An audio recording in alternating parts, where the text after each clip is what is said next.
ഇന്നത്തെ ഈ ഒരു വീഡിയോ എൻ്റെ 2000 സബ്സ്ക്രൈബേഴ്സിന് വേണ്ടിയിട്ടുള്ളതാണ്. എനിക്ക് നിങ്ങളോട് നന്ദിയും പറയാനുണ്ട്, മാപ്പും പറയാനുണ്ട്. നന്ദി പറയാനുള്ളത് വേറൊന്നും കൊണ്ടല്ല. ഇത്രയും നാൾ ഞാൻ വീഡിയോ ഇടാതിരുന്നിട്ടും, ഞാൻ ഒട്ടും കൺസിസ്റ്റൻ്റ് അല്ലാതിരുന്നിട്ടും നിങ്ങൾ എന്നെ ഇതുവരെ അൺസബ്സ്ക്രൈബ് ചെയ്തിട്ടില്ല. അതിനെനിക്ക് നിങ്ങളോട് തീർത്താ തീരാത്ത കടപ്പാടുണ്ട്. അതുപോലെ തന്നെ മാപ്പ് പറയാനുള്ളതും ഇതേ കാരണങ്ങളൊക്കെ കൊണ്ട് തന്നെയാണ്. ഞാൻ ഒട്ടും കൺസിസ്റ്റൻ്റ് അല്ല. എനിക്ക് ഒട്ടും വീഡിയോ ഇടാൻ പറ്റുന്നുണ്ടായിരുന്നില്ല. ചെയ്യണം ചെയ്യണം എന്നുള്ളിൽ ആഗ്രഹം ഉണ്ടായിട്ടും ചില കാര്യങ്ങൾ നമുക്ക് ചെയ്യാൻ പറ്റില്ല. എന്തുകൊണ്ടാണെന്ന് ചോദിച്ചു കഴിഞ്ഞാൽ അതിന് നമുക്ക് പ്രത്യേകിച്ച് ഉത്തരവൊന്നും ഉണ്ടാവില്ല. എന്തൊക്കെയോ കാരണങ്ങൾ കൊണ്ട് നമ്മൾ ഉൾവലിഞ്ഞിങ്ങനെ പോകുന്നുണ്ടായിരിക്കും.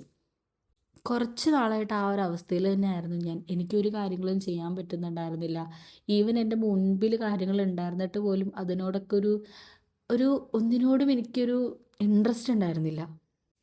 എനിക്ക് ഭയങ്കര സെൽഫ് ഡൗട്ടായിരുന്നു. ഞാൻ എന്നെ വെച്ച് ആൾക്കാരെ കമ്പയർ ചെയ്യുന്നുണ്ടായിരുന്നു.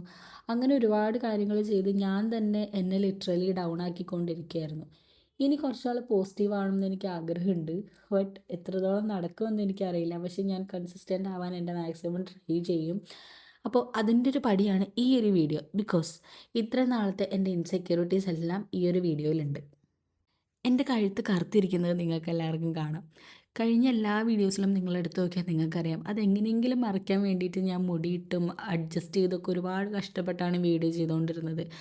ബിക്കോസ് എന്നെ അത്രത്തോളം എന്നെ കാണുമ്പോൾ ആൾക്കാർ അത് നോക്ക്, ഇത് നോക്ക്, തടി വെച്ചു, തീറ്റ കുറയ്ക്ക്, അങ്ങനെ ഇങ്ങനെയൊക്കെ പറയുന്നതോളം ഞാൻ കൂടുതലൂടെ ഡൗൺ ആയിക്കൊണ്ടിരിക്കുകയായിരുന്നു.